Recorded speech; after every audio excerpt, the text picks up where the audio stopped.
बिस्मिल्लाहिर्रहमानिर्रहीम। अस्सलाम वालेकुम। कैसे हैं आप सब? उम्मीद करती हूँ आप सब खैरियत से होंगे और मैं भी ठीक ठाक हूँ अल्हम्दुलिल्लाह। आज हम बना रहे हैं मज़ेदार रमज़ान की चना चाट की रेसिपी। रमज़ान स्पेशल रेसिपी है और जैसा कि अमूमन हम बड़े ठेलों से खाते हैं तो वो बहुत ज़बरदस्त और बहुत मज़ेदार हमें लगती हैं। तो किस तरह से वो लोग बनाते हैं और क्या चीज़ें वो डालते हैं जिससे ये चना चाट हमारी बहुत ज़बरदस्त सी बन जाती है। तो आइए चलते हैं, रेसिपी को स्टार्ट करते हैं और मैं आपको सारी डिटेल्स में बताऊंगी कि हमने इस चना चाट में क्या डालना है जो हमारी चना चाट बिल्कुल बाहर वालों की तरह बने लेकिन बिल्कुल साफ़ सुथरी बने। तो यहाँ पे हमने ले लिए चने, पौना कप चने बारीक साइज़ वाले हमने लिए हैं।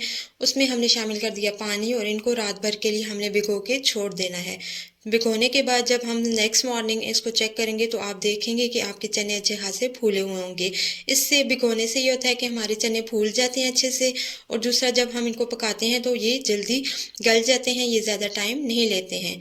तो अब हमने इनको डाल दिया देगची में और पानी ज़्यादा सा आपने डाल के उसमें शामिल कर दिया हमने नमक 1 टीस्पून, और बेकिंग सोडा जो मीठा सोडा होता है वो मैंने शामिल कर दिया इसमें 1/4 टीस्पून। चने भिगोए हुए भी थे लेकिन इसमें हमने थोड़ा सा मीठा सोडा ऐड कर दिया ताकि ये अच्छे से गल जाए। थोड़ी देर आपने इनको फुल आंच पे बॉयल आने देना है। जैसे ही बॉयल आएगा तो इनके ऊपर झाग सी बनना स्टार्ट हो जाएगी। इस झाग को आपने उतार लेना है, नहीं तो आपके जो चने हैं उनमें स्मेल आ सकती है अगर आप इस झाग को नहीं उतारेंगे तो।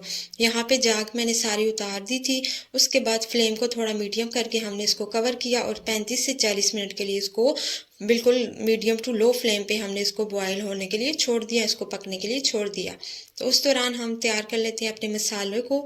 मसालों में शामिल करेंगे हम नमक 1 टीस्पून, लाल मिर्ची हमने शामिल कर दी 1 टीस्पून, यहाँ पे हम शामिल करें चाट मसाला 1 टेबल स्पून, गरम मसाले का पाउडर है कुटा हुआ गरम मसाला ले लें 1 टीस्पून, काला नमक हमने शामिल कर दिया इसमें 1 टीस्पून, हल्दी जाएगी 1/4 टीस्पून और 1 टेबल स्पून इसमें जाएगा धनिया पाउडर।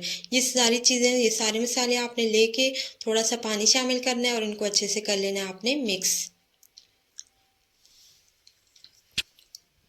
अब एक हेल्दी रेसिपी हम बना रहे हैं तो इसमें हम तड़का तो लगाएंगे चनों को। और ये आप सोच रहे होंगे कि ये कैसा चना चाट है जिसमें तड़का लगेगा, तो बिल्कुल जी हाँ, यहाँ पे चनों को तड़का लगेगा लेकिन हमने इसमें शामिल नहीं करना है घी को, ऑयल को। तो हम यहाँ पे मसालों का तड़का लगाएंगे लेकिन उससे पहले हम चनों को चेक कर लेते हैं। हमारे चने अगर पक चुके हैं, गल चुके हैं, तो हमने फ्लेम को कर देना है ऑफ। तो यहाँ पे मेरे चने जो थे वो पक चुके थे, हमने फ्लेम को ऑफ कर दिया और पानी हमने स्ट्रेन कर लेना है और चनों को हम निकाल लेंगे किसी बर्तन में।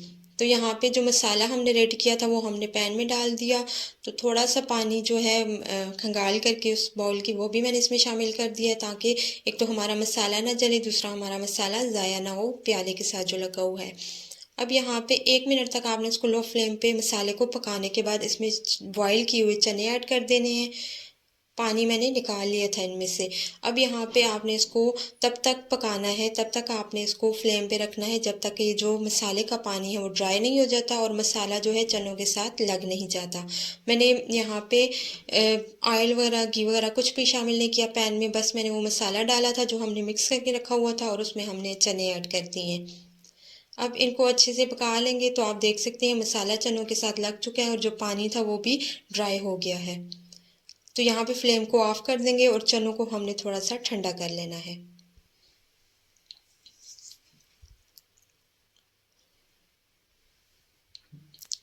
तो चनों को हमने ठंडा कर लिया था और उसके बाद अब हम इसमें शामिल करेंगे आलू बॉयल किए। 2 कप के करीब आलू थे, क्यूब्स में कट करके मैंने बॉयल कर लिए थे, वो हमने इसमें ऐड कर दिए।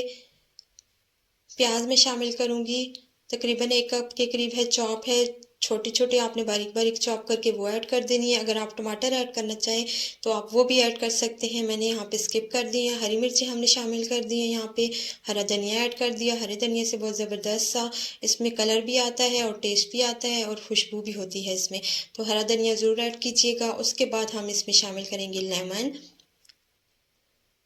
इमली वगैरह का हम यूज़ इस रेसिपी में नहीं कर रहे, वो हम बाद में करेंगे। वो कैसे करेंगे वो मैं आपको बताऊंगी, लेकिन अभी हम इसमें लेमन ऐड करेंगे। लेमन ऐड करने के बाद ये सारी चीज़ें मसाले हम ऑलरेडी मिक्स कर चुके हैं, तो आपने इन सारी जो वेजिटेबल्स आपने डाली हैं और जो चने हैं उनको आपने अच्छे से कर लेना है मिक्स। मज़ीद हम इसमें कोई भी मसाला ऐड नहीं कर रहे हैं, क्योंकि जो हमने मसाले ऑलरेडी डाले थे चनों में वो इतने थे कि वो इन वेजिटेबल्स के साथ भी लग के तो उनका टेस्ट जो है बैलेंस हो जाएगा, वो कम नहीं होंगे। तो चना चाट को बाउल में डालते हैं और इसको सर्व कैसे करना है और इसके इंग्रेडिएंट्स जो है अभी कंप्लीट नहीं हुए। इसमें दो ऐसी चीज़ें हमने डालनी है जो बहुत ज़्यादा ज़रूरी हैं, जिससे इस चना चाट का जो टेस्ट है वो 100 गुना तक बढ़ जाएगा। तो सबसे पहले हम शामिल करेंगे इसमें इमली की खट्टी मीठी चटनी। अगर आपको ये चटनी बनानी नहीं आती तो इसकी रेसिपी जो है मेरे चैनल पर मौजूद है, लिंक मैं आई बटन में दे दूँगी और डिस्क्रिप्शन बॉक्स में भी इसका लिंक होगा, आप वहाँ पर जाके देख सकते हैं। उसके बाद हमने इसमें शामिल कर दिया दही। दही के बाद हम थोड़ा सा हमने चाट मसाला इसके ऊपर छिड़क लिया। तो अब हमारी मज़ेदार सी चाट जो है रमज़ान स्पेशल वो बिल्कुल तैयार है। आप इसको टेस्ट करके देखिएगा, एक दफ़ा ज़रूर बनाइएगा, एक दफ़ा ज़रूर ट्राई कीजिएगा। मुझे उम्मीद है कि आपको ये रेसिपी बहुत ज़्यादा पसंद आने वाली है। वीडियो पसंद आई हो तो लाइक और शेयर कर दीजिएगा। चैनल पे न्यू है तो मेरे चैनल को भी सब्सक्राइब करके बेल का आइकन प्रेस कर दीजिएगा। मुझे दुआओं में याद रखिएगा। Thanks for watching. अल्लाह हाफिज़।